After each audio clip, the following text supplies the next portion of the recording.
Alright, आज हमारा day 2 of reading challenge. कल हमने बुक रीड करी थी the war of art and today our book is very important book, slow productivity.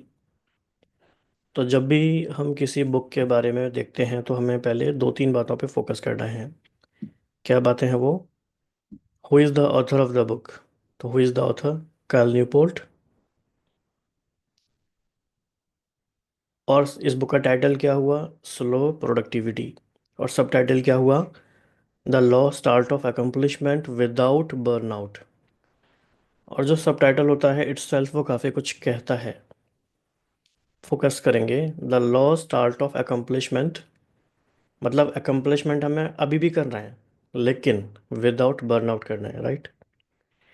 इसी ऑथर ने और कौन सी बुक्स लिखी हैं?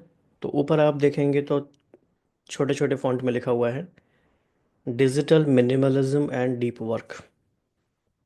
So now you know the author is important, his thought process is important and relevant to today's times, right? तो जैसे उनकी book थी डीप वर्क और हम कहेंगे ये है डीप बुक, ये वाली बुक। तो किस किस के लिए इम्पोर्टेंट है ये बुक पढ़ना, किसको पढ़ना चाहिए? और आप अपने आप से पूछेंगे कि क्या आप इनमें से किसी एक कैटेगरी में आते हैं? तो ओवर अचीवर्स एक्सपीरियंसिंग बर्नआउट। क्योंकि आजकल का जो ज़माना है ये कांस्टेंट प्रोडक्टिविटी का है, हर समय कुछ करना है, कुछ करना है, कुछ करिए, कुछ करिए, कुछ करिए। और इस कुछ करिए के चक्कर में बर्नआउट आ जाता है, एग्जॉस्ट हो जाते हैं। तो अगर आप इस तरह के ओवर अचीवर्स हैं कभी कभी भी, तो आपको ये पढ़ना चाहिए। Again and second, professionals in high pressure environments. जिस तरह का माहौल अभी हो गया है ऑफिस में, कॉरपोरेट्स में and everywhere, cut throat competition है, हाई प्रेशर एनवायरनमेंट है, टारगेट्स हैं, डेडलाइंस हैं, बहुत सारी बातें हैं। And third point, individual seeking a healthier work life balance. काम तो अभी भी कर रहे हैं लेकिन एक वर्क लाइफ बैलेंस चाहिए, तो आपको ये बुक पढ़नी चाहिए या इसके बारे में पढ़ना चाहिए। या फिर anyone who feels trapped bye hustle culture, ये भी आजकल चल रहा है। एक तो अपना मेन जॉब करेंगे, साइड में साइड वाले बहुत सारे हसल करेंगे, सेकंड जॉब, थर्ड जॉब, पता नहीं क्या क्या। तो अगर आप इस तरह के इंसान हैं, क्योंकि कहते हैं ना कि एक जॉब से तो आजकल क्या नहीं होता, एक जॉब से तो पूरा नहीं पड़ता। तो आपको ये पढ़ना चाहिए। और क्या रीज़न है? दो तीन इंपॉर्टेंट बातें और देख लेते हैं। ये बात क्यों आई, सोलो प्रोडक्टिविटी का कॉन्सेप्ट आया ही क्यों? तो as a response to societal burnout and overwhelming culture of constant productivity. पूरे ही सभी में ही कलेक्टिवली हम सभी फील करने लगे हैं कि टू मच हो रहा है, बहुत ज़्यादा हो रहा है, बर्नआउट भी हो रहा है, और कितना करेंगे। और जिस तरह का हमारा आजकल काम करने का तरीका हो गया है ना, उसमें ब्रेक्स की बात ही नहीं है, ब्रेक आता ही नहीं है, कांस्टेंट काम करते रहो, लगातार काम करते रहो, लंबे लंबे आवर्स तक काम करते रहो। तो ये क्या करता है? An environment devoid of breaks preventing individuals from achieving a natural rhythm in their work. तो यहाँ पे कीवर्ड क्या है? Natural rhythm. नेचुरल रिदम नहीं मिल पाती उनको काम करने की जिसमें ब्रेक भी नहीं है, तो क्या होगा? और थर्ड पॉइंट है the number of task exceeds manageable limits, leading to anxiety and decreased effectiveness. Manage कर सकते हैं 6 काम, सर पे ले लिए हैं 10 काम, तो क्या होगा? एंजाइटी होगी और इफेक्टिवनेस हमारी कम हो जाएगी, राइट। तो ये है इसका बैकग्राउंड के क्या सिचुएशन है। Okay, insight 1। तो पहले हम इनसाइट में ही समझते हैं कि स्लो प्रोडक्टिविटी है क्या, इसके प्रिंसिपल्स क्या है, इसका कॉन्सेप्ट क्या है। तो each word is important. Sustainable work practices. Sustainable, sustainable मतलब आप मेंटेन करते रहें अपना एनर्जी लेवल भी। Encouraging individuals to achieve meaningful progress without burnout. तो यहाँ पे क्या इंपॉर्टेंट हुआ? Meaningful progress. और ऊपर क्या इंपॉर्टेंट हुआ? Sustainable work practices. ये सब आप नोट करते ही जाएंगे तो अच्छा रहेगा, राइट। और दूसरी बात है, it emphasises quality over quantity. भाई थोड़े काम करेंगे, फ्यूअर टास्क करेंगे, लेकिन अच्छे से करेंगे। तो इसके लिए क्या माइंडसेट अपना हम बनाएंगे, क्या चेंज करेंगे? I honour the rhythm of my work and prioritise quality over quantity कह सकते हैं, या क्वालिटी ओवर हेस्ट। मैं प्रेफर करूंगा यहाँ कहना quality over quantity.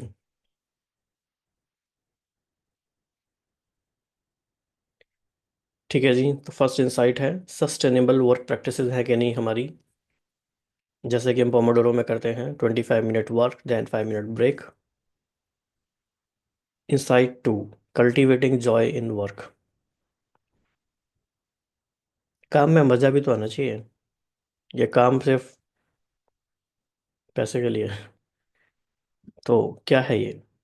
Finding Joy and meaning in your task, meaning is very important term, rather than rushing through them। अगर हम ऐसा नहीं करते हैं तो क्या होता है, आपको याद होगा, हम पहले भी डिस्कस कर चुके हैं। We read a book lost connections, then we feel lost connection, we don't find joy and meaning in our work। So do I have meaning in my work? If yes, then it is good। इसके लिए क्या mindset चाहिए? Simple, I find Joy purpose in my work each day and each task. तो क्या इसमें underline हुई बात हमारी? जॉय एंड पर्पस है मेरी लाइफ में, राइट। जी, थर्ड थर्ड इंसाइट क्या है? The problem with hustle culture, क्या है प्रॉब्लम? जी देखते हैं। Hustle culture glorifies constant busyness, leading to exhaustion and diminished creativity. तो ये ग्लोरीफाई करता है, और इसलिए लोग बड़ी खुशी से बताते हैं कई बार, I am doing this thing side hustle. 8 घंटे काम करने के बाद मैं 4 घंटे ये भी करता हूँ, फिर 2 घंटे ये भी करता हूँ, फिर 3 घंटे ये भी करता हूँ, फिर इसके अलावा 2-3 घंटे वो कुछ और काम में भी लगे हुए हैं। तो ये क्या करता है? Leading to exhaustion and diminished creativity. फिर वो कुछ नया भी नहीं सोच पाते, कर भी नहीं पाते, और एग्जॉस्ट हो जाते हैं।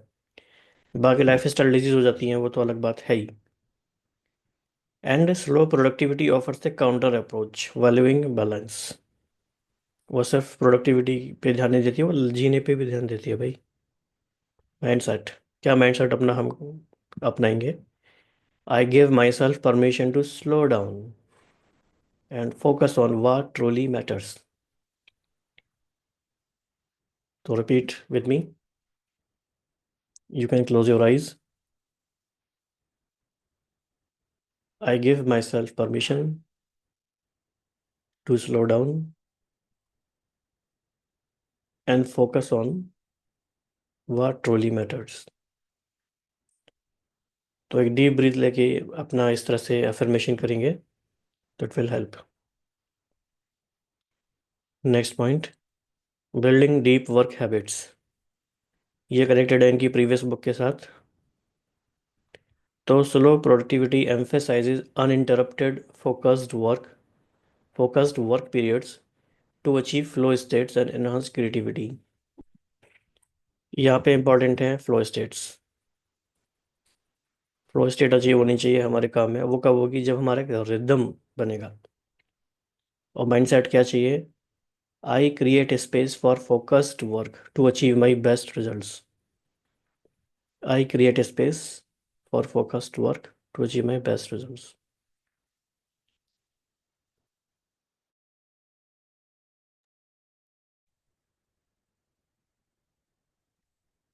राइट। इनसाइट 5 है, reducing decision fatigue. Explained. Decision fatigue क्या होता है? जब हमें बार बार डिसीजन लेने होते हैं, और फिर डिसीजन लेने की हमारी एबिलिटी खत्म हो जाती है। तो उसके लिए हम क्या करें? Streamlining decisions through better planning and prioritisation minimizes mental overload and increases focus। तो डिसीजन मेकिंग हमारी कुछ ऑटोमेटेड हो जानी चाहिए, स्ट्रीमलाइन होनी चाहिए, बेटर प्लानिंग होनी चाहिए। उसके लिए हम बहुत सारी चीज़ें सीख ही रहे हैं, कर ही रहे हैं, आपको पता है। प्रायोरिटाइजेशन होना चाहिए, तो उससे हमारा मेंटल ओवरलोड मिनिमाइज हो जाएगा। और इसके लिए हमें क्या माइंडसेट चाहिए?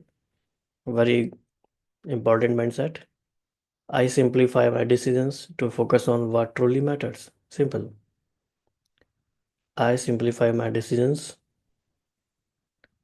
To focus on what truly matters. तो ये आज का हमने हमारा डे 2 का चैलेंज कंप्लीट हुआ, स्लो प्रोडक्टिविटी का। तो आप इस बारे में, आपके बारे में कुछ क्वेश्चंस आ रहे हैं तो यू कैन आस्क, कोई सजेशंस आ रहे हैं तो you can suggest, and if you want to share any thought you can share in the comments, and if you want to share any feedback you can, right? तो इस तरह से हर दिन हम we are trying to capture overall some in depth insights from the book, right? और आप चाहते हैं हम कौन सी नई बुक और कवर करें तो you can share in the comments below, और you can also join our book reading club, so we will meet there also. Till then, stay tuned. Bye.